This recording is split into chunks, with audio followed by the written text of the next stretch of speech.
그것이 알고 싶다라고 하는 프로에서 나오게 되었고, 급기야는 이것이 온 국민 전체의 공분을 일으키고 또 청와대 청원과 정치에서 이 법률 제정까지 더 많은 연예인들이 동참을 하고, 무엇보다도 이 그리스도인들이 이 일로 인하여 정말 얼굴을 들을 수 없는 그런 지경에까지 간 사건입니다. 아시는 분들은 아시겠지요. 18개월 된 여자아이가 입양된 지 9개월 만에 죽게 된 그런 사건입니다.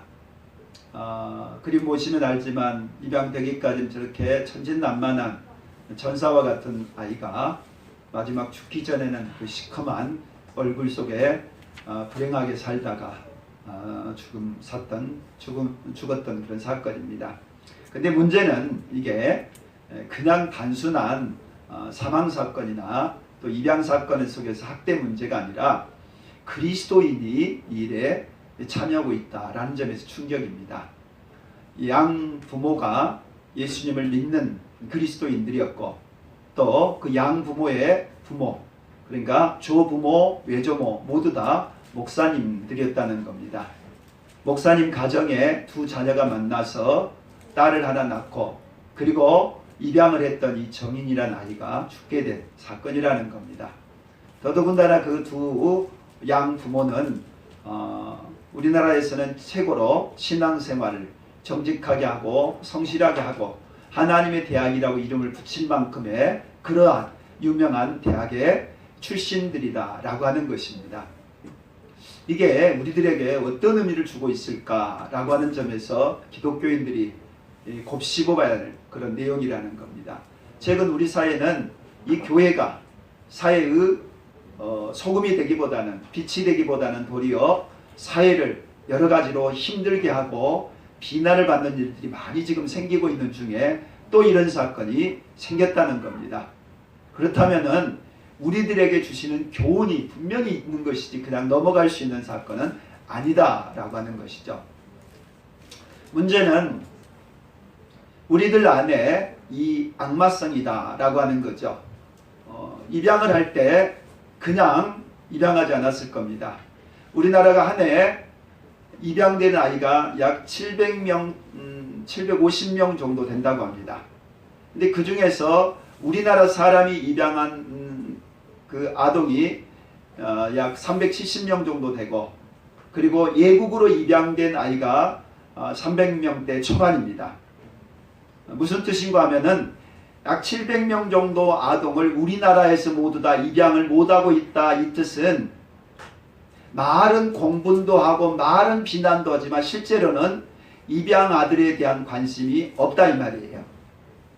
물론 이 입양아도 2011년만 해도 2,400명이었어요. 근데 불과 9년 사이에 700명대로 떨어진 거예요. 그러니까 아이들도 없어요. 아이도 낳지 않아요. 낳지도 않은 아이뿐만 아니라 낳았던 아이도 입양하지 않는다는 거예요. 그러면서 화는 엄청나게 낸다는 겁니다. 그럼 저들만의 문제냐는 거예요. 저들이 잘했다고 두둔하는 게 절대로 아닙니다. 저들은 그리스도인들이었고 얼마나 그들이 어떤 상황 속에서 어떻게 그렇게 했는지는 아무도 몰라요. 그래서 사실 비난하기가 두렵고 안 믿는 사람들처럼 언론처럼 우리도 똑같이 손가락질을 할 수가 없어요. 그렇지만은 예수 믿는 사람이 저렇게 했다라는 것은 왜 그랬냐 이거죠. 왜 저럴 수밖에 없었냐는 거죠. 선한 뜻으로 700명 중에 370여 명밖에 입양을 하지 않는 그렇게 드문 사건, 정말 선한 뜻을 가지고 입양을 했을 저 사람이 어떻게 9개월 만에 악마처럼 변해서 저런 엄청난 일들을 저질렀냐라고 하는 것이죠. 그것은 저 사람의 문제만이 아니라 저 양부모만의 문제가 아니라 내 안에, 우리들 안에 있는 이 야수와 같은 악마성을 우리도 보지 못한다면 언제든지 우리도 저럴 수 있다라고 하는 걸 보여주는 측면이 있다라는 것이죠. 우리는 아버지의 마음에 대해서 지금 살펴보고 있습니다. 하나님 아버지가 어떤 분인가에 대한 6번째 시리즈의 말씀입니다. 자, 오늘 말씀 24절에 이렇게 나옵니다. 예수께서 그들 앞에 또 비유를 들어 이르시되 라는 말씀을 하십니다. 또 비유를 들었다 이 말은 바로 앞에 비유가 하나 있었다 이 말이죠. 그게 바로 4가지 밭에 대한 비유였습니다. 어떤 사람이 씨 뿌러 갔는데 길가에 떨어지기도 했고 돌밭에 떨어지기도 했고 가시덤불에 떨어지기도 했고 좋은 땅에 떨어지기도 했다라는 말씀을 하시면서 결국 그 중에서 열매 맺는 씨앗은 좋은 땅에 떨어진 씨앗밖에 없다라는 얘기를 합니다. 여기서 중요한 것은 하나님의 말씀을 밭에다 뿌렸다라고 주님 말씀하십니다. 밭은 마음이라고 그랬습니다. 그리고 그 마음 속에 하나님 말씀이 들어온 거예요. 다시 말하면 교회를 다니고 예수를 믿는다란 뜻이에요. 믿는데 4종류의 믿음이 있다란 뜻입니다. 안 믿는 사람에 대한 얘기가 아니에요. 믿고 있는 사람들, 교회 안에 있는 사람들이 4종류의 밭이 있고 그 중에서 마지막 좋은 밭, 좋은 마음만이 열매 맺는 밭이다 라고 말씀하신 거예요. 한마디로 말하면 4분의 1만 천국 간다 뜻이에요. 교회에 나오는 사람들 중에서 이 비유를 들으면은 4분의 1만 구원받는다 라는 의미를 담고 있어요. 이게 바로 오늘 비유 바로 이전에 예수님이 하신 얘기였어요. 마음은 천국이고 마음 안에 진짜 천국은 좋은 밭의 마음이어야 된다라는 얘기셨어요. 그리고 두 번째가 오늘 본문이에요. 오늘 본문 24절 같이 읽어보겠습니다. 예수께서 그들 앞에 또 비유를 들어 이르시되 천국은 좋은 밭을 제 밭에 뿌린 사람과 같으니. 아멘. 두 번째 비유는 밭에 대한 비유예요. 똑같습니다. 근데 이 밭은 세상을 뜻한다 라고 말했어요. 두 번째 비유는 마음이 아니에요. 세상이에요. 세상 가운데 이러한 일이 있다 라고 하는 설명을 하고 있는 거예요. 좋은 씨를 자기 밭에 뿌렸다 라고 그랬어요. 주인은 자기 밭에 좋은 씨를 뿌렸다 라고 말씀을 하고 있어요. 주인이 자기의 밭을 경작을 하고 계시다 라는 뜻입니다. 우리가 살고 있는 세상 주인 대신 하나님이 지으셨어요. 그리고 그 하나님이 이 세상을 경작하도록 우리 인간들을, 좋은 인간들을 세워주신 거예요. 그게 아담의 창조고 에덴 동산이고 온 우주를 창조하신 거예요. 하나님의 것이에요. 하나님이 창조하셨고 하나님이 그 세상이라고 하는 밭 속에 우리 인간이라고 하는 씨앗을 심어주셨다라고 하는 것이에요. 그래서 성경은 이렇게 말하죠.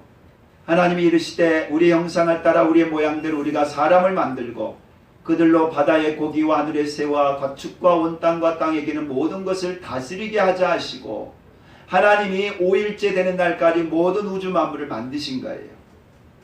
그리고 6일째 되는 날 인간을 만드시고 나서 그 인간으로 인해서 다스리도록 하셨다라는 겁니다.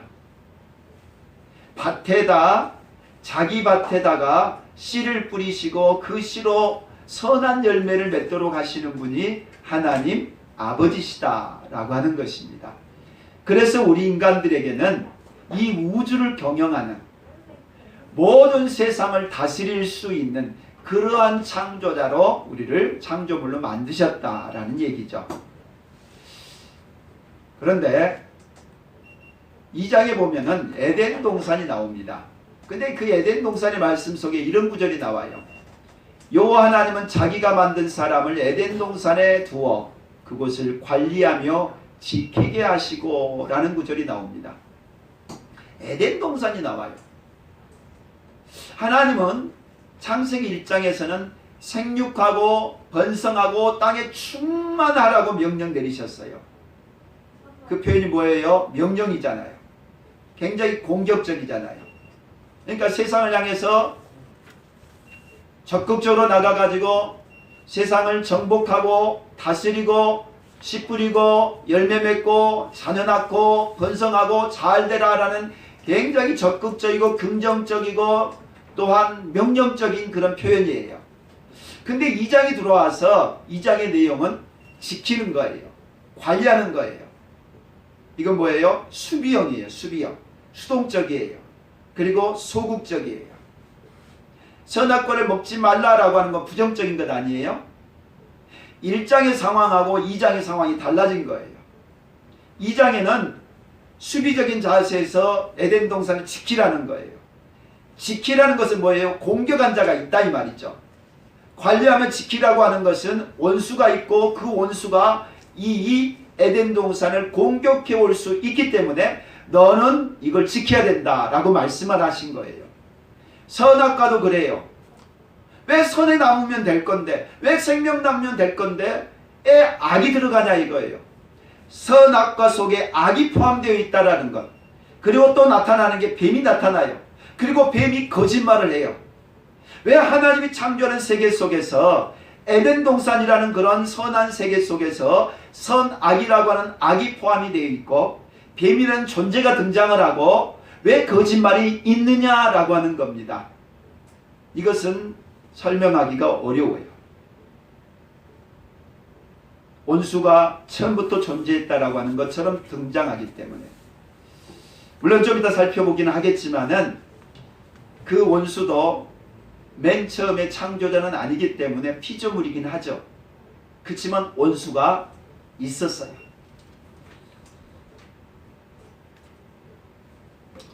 하나님은 선하신 분이세요. 하나님이 지으신 세상도 선하신 세상이에요. 보시기에 좋았다라는 표현이 선하다 그런 뜻이에요. 그러니까 하나님이 지으신 모든 게 선해요. 인간도 선했고 우주도 선했어요. 하나님은 자기 밭에 좋은 씨앗을 심어서 좋은 열매를 맺기를 원하시는 분이세요. 그런데 에덴 동산에 뱀이 있고 선악이라고 하는 악이 존재하는 것처럼 그 나무 속에 포함이 되어 있다는 거예요. 왜 그런지는 모르지만 처음부터 그렇게 있었어요. 그렇기 때문에 하나님은 선악과를 따먹어서도 안 되고 에덴 동산을 지키라고 말씀을 하신 거예요.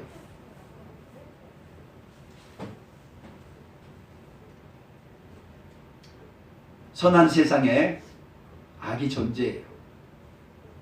그리고 그 악은 무시무시해요. 때로는 지구 전체를 파괴시킬 만큼 무시무시해요. 2차 세계대전 속에는 수천만 명이 죽어요. 인권, 짐승보다 못한 일이 벌어져요. 왜 이런 악이 세상에 있느냐라고 하는 것이죠. 그래서 우리는 늘 물어요. 왜 하나님이 계시다면 이런 악을 허용을 하시느냐고. 성경 그렇게 말해요.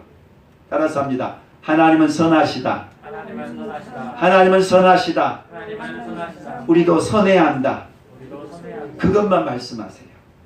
악에 대한 얘기를 말하고 있지 않아요. 성경이 말하고 있는 것은 하나님이 선하시다는 것, 그리고 선하게 지었다는 것. 그러기에 우리는 선으로 악을 이기라고만 말씀을 하고 계세요. 두 번째입니다. 밤에 원수가 와서 가라지를 뿌렸대요. 밤에 25절 전반 사람이 잘 때 그 원수가 와서, 사람이 잘 수밖에 없죠. 잘 때 밤에 원수가 왔대요. 이 말은 뭐예요? 밤이 있다 이 뜻이에요. 놀라운 것은 창세기 1장 2절에 밤이 나와요. 흑암이 기부미에 있고. 어떻게 흑암이 처음부터 있느냐 이거예요. 왜 어둠이? 인간이 지어지기 전인데, 인간은 창세기 1장 28절에 지어져요. 아직 인류가 지어지기도 전에, 아니 우주 안에 만물이 지어지기 전에도 어둠이 먼저 존재하는 거예요. 그리고 그 어둠으로부터 빛이 있으라 하심에 빛이 먼저 세워져요. 그리고 시간도 밤이 되고 아침이 되니 한날이 되는 거예요. 밤으로부터 아침이 나와요. 도대체 이 어둠이 어디서 왔냐 이거예요. 왜 인간의 처음이, 인간이 시작되기도 전에 흑암이 있다라고 말을 하고 있냐 이거죠. 그러면 처음부터 흑암이 있었을까요? 그건 아니에요. 왜냐하면 하나님은 빛이시고 하나님은 영광 속에 계신 분이기 때문에 처음에는 영광과 빛과 어둠은 전혀 없어요. 우리 마지막이 그런 것처럼 본래 태초는 그랬어요. 근데 언제인지 모르지만 흑암이 덮고 있었다는 거예요. 그리고 그 흑암으로부터 인류가 창조되고 지구가 만들어졌다라는 얘기예요. 그 얘기는 인간은 어둠의 때가 있고 밤을 지내야 되고 우리에게는 캄캄함이 깃들 수 있다는 겁니다. 귀신같이 원수는 밤을 알아요. 그리고 그 밤에 찾아와서 가라지를 뿌리고 가더라라는 겁니다. 밤도 있고요, 원수도 있고요, 가라지도 있는 거예요. 이 세상이라고 하는 것 속에서는 우리 인간의 마음을 포함해서 이 자리를 포함해서 이 온 세상 속에서는 원수가 있어요. 그리고 그 원수가 주는 가라지가 있어요. 그리고 그가 찾아오는 밤이 있어요. 사람이 잘 때 그 원수가 와서 곡식 가운데 가라지를 덧뿌리고 갔더니, 아멘. 사람들이 자는 순간에 원수가 와서 가라지를 덧뿌리고 갔다라고 말합니다.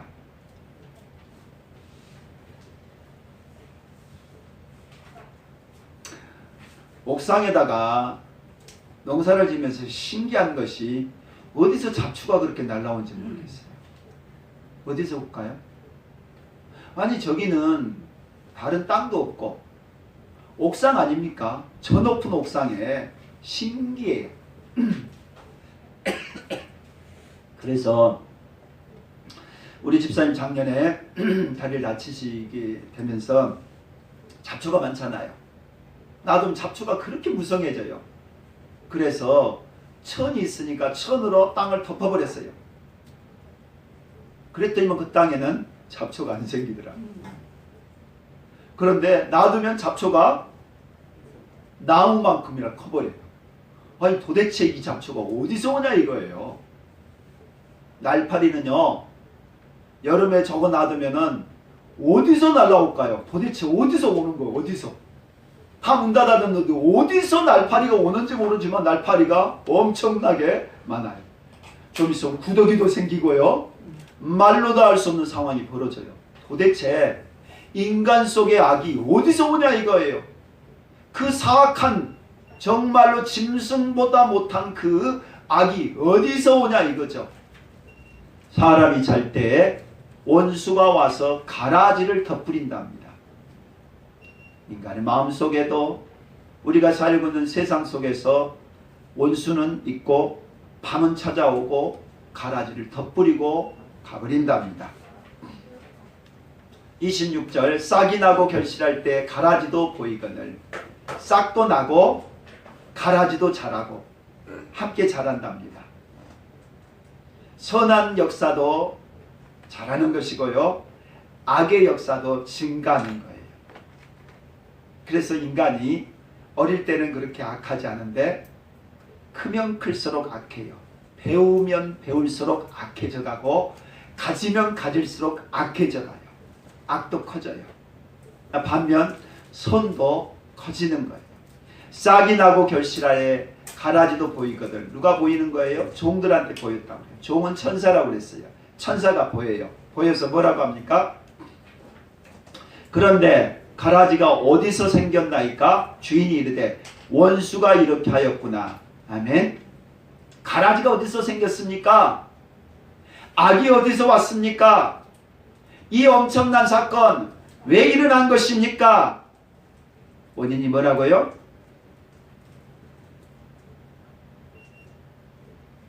원인이 원수예요. 원수. 원수로부터 오는 거예요. 하나님이 주신 게 아니란 말이에요. 하나님이 악을 주신 게 아니에요. 하나님이 계시면 왜 이렇게 이런 일이 벌어지냐고요? 하나님이 주신 게 아니에요. 물론 물어봐야 되겠죠. 왜 하나님이, 전능하신 하나님이, 모든 걸 지으신 하나님이 이런 악을 내버려 두시는가는 질문을 해야 되겠지요. 그러나 하나님이 주신 건 아니에요. 악이 본래 있는 거예요. 원수가 본래 있었어요. 그래서 그 원수가 가라지를 심어놓고 갔다라고 하는 것입니다. 같은 세상이라고 그랬습니다. 우리가 살고 있는 세상에는 두 종류의 인간이 있다는 겁니다. 겉으로 볼 때는 안 드러나요.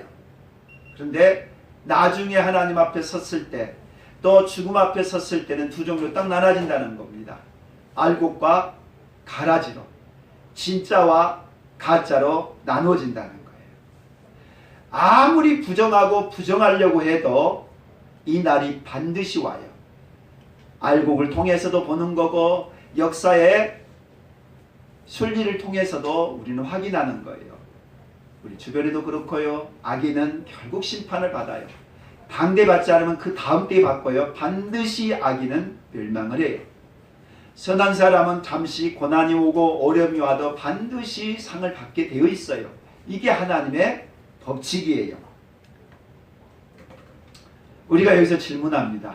그러면 전능하신 하나님이 그 악을 제거를 해버리시면 될 건데, 그 악만 싹 빼버리면 될 건데, 아니 하나님이 전능하시다며, 아니 하나님이 모든 걸 다 알고 계시고 다 지으셨다며, 아니 그러면 그렇게 악만 제거하면 되실 건데 왜 제거하지 않으실까? 그런 질문을 해요. 물론 당연히 그 질문을 할 수밖에 없겠죠. 이번 사건에서 그 양모는 별로 그런 것 같지 않고 양모가 학대를 했는데, 만약에 양모를 지금의 그 공분에 의해서 없애버렸다, 사형 선고시켜버렸다, 또는 영원히 깜빵에 집어넣어버렸다, 그러면 어떻게 될까요? 물론 그 지은 대가에 대해서는 벌을 받겠죠. 그리고 우리 모두의 분노에 대해서 당연히 어찌 보면은 그 해결된 부분도 있겠죠. 그런데 친딸이 있어요. 4살 난 친딸. 그 딸은 누가 어떻게 할 거예요? 또 그 양 부모님이 있고 남편이 있어요. 그들은 또 어떻게 하란 말이에요? 또 그로 인해서 선한 관계를 맺는 사람들이 있단 말이죠. 그럼 그들은 또 어떻게 하란 말이에요? 그리고 저 사람처럼 저렇게 했다고 해서 다들 악한 사람을 속아내버리고 악한 사람을 다 죽여버리고 악한 사람을 다 평생 동안 감옥살이 한다. 그럼 어떻게 될 것 같아요?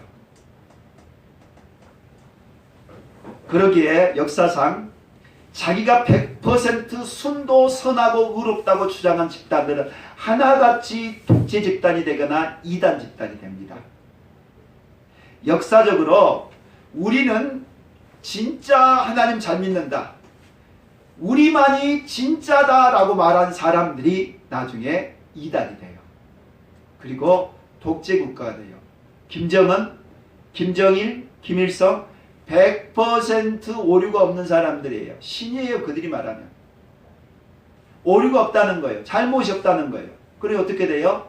그 사회가 독재국가죠. 우리가 생각하는 것처럼 악을 제거해버리고 악을 뽑아버리는 100% 선한 세상, 이 땅에는 존재할 수도 없을 뿐만 아니라 그렇게 할 수가 없다는 거예요.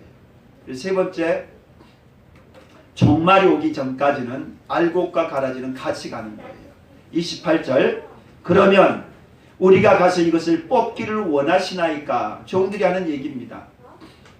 알곡도 잘하고 곡식도 잘해요. 그러니까 이 곡식이 피해를 입는 것 같아서, 또 우리 주인의 마음을 알잖아요. 얼마나 애지중지, 주인이 손수 뿌렸다고 그랬어요. 오늘 비유에서는 손수 뿌렸대요. 종들을 통해서 뿌린 게 아니에요.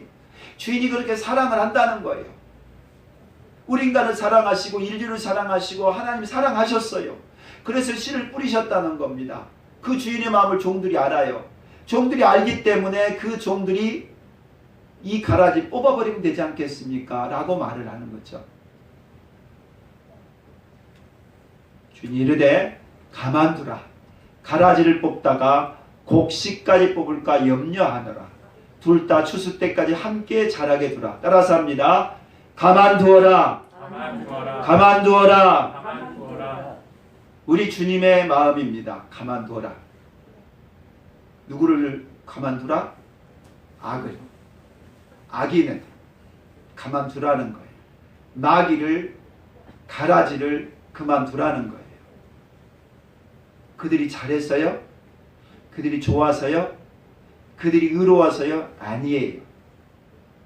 그들 때문에 선한 자가 다칠 수 있고 알곡이 다칠 수 있어서 내버려두라 말씀하시는 거예요.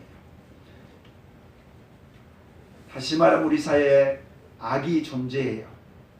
우리들 안에도 악이 있을 수 있어요. 아니 이 자리도 악을 가지고 있어요.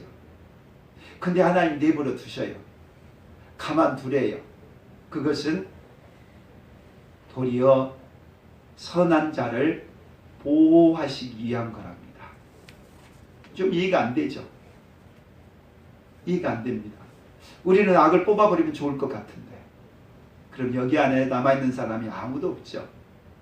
그러니까 하나님은 알곡과 가라지의 틈 속에서 우리를 알곡되게 하시고 더 선하게 역사해 주신다라고 하는 것입니다.